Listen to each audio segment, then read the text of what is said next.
माता जानकी की इस पावन धरा को कोटि कोटि नमन करते हुए आप सभी का मैं हृदय से अभिनंदन करता हूं, स्वागत करता हूं।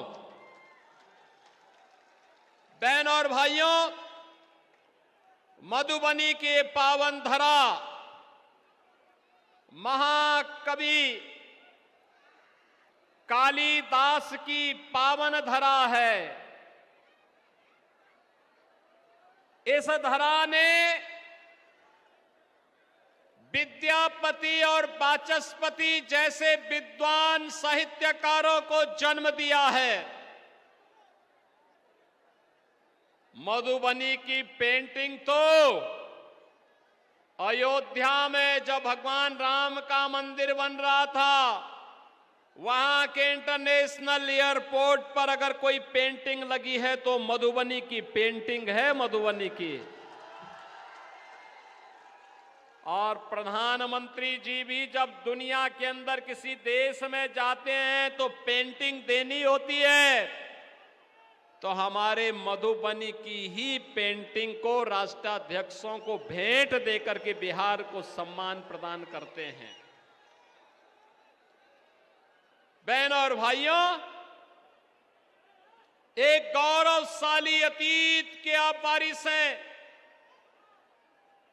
ये बिहार जिसने मां जानकी को जन्म दिया, ये बिहार जिसने महात्मा बुद्ध को ज्ञान प्रदान किया, ये बिहार जिस बिहार की धरा ने भगवान महावीर को जन्म दिया, ये बिहार जिसने देश को पहला राष्ट्रपति दिया, बिहार जिसने लोकनायक जयप्रकाश नारायण को जन्म दिया, और बिहार की धरती जिसने जननायक कर्पूरी ठाकुर को जन्म दिया। ऐसी पावन धरा, जिस बिहार ने भारत के स्वर्ण युग को लाने का काम चंद्रगुप्त मौर्य और चाणक्य की जोड़ी ने भारत के स्वर्ण युग को लाने का कार्य किया हो, वह बिहार, आज उस बिहार में विधानसभा के चुनाव चल रहे हैं। बहनों और भाइयों, एनडीए को भी और महागठबंधन को भी आपने जांचा है, परखा है। बहनों और भाइयों, दोनों का अपना इतिहास है, अपनी कार्य पद्धति है।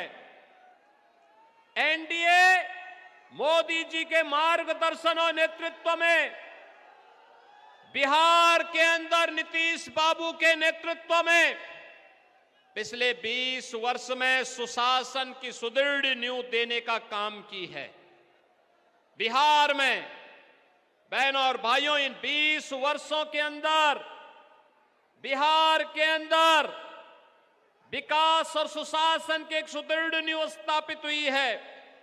आज बिहार के अंदर सड़क है, बिजली है, पानी है, बिहार के अंदर रेलवे की बेहतर कनेक्टिविटी है। आज बिहार के अंदर इनलैंड वाटरवे की सुविधा यानी जल मार्ग की सुविधा भी गंगा जी के ऊपर आ गई है, और अब पटना में मेट्रो का संचालन भी हो गया है। बहनों और भाइयों, आज के बिहार में एनआईटी भी है, आईआईटी भी है, आईएम भी है, एम्स भी है, इंजीनियरिंग कॉलेजेज और मेडिकल कॉलेजेज की एक लंबी श्रृंखला भी बिहार में है।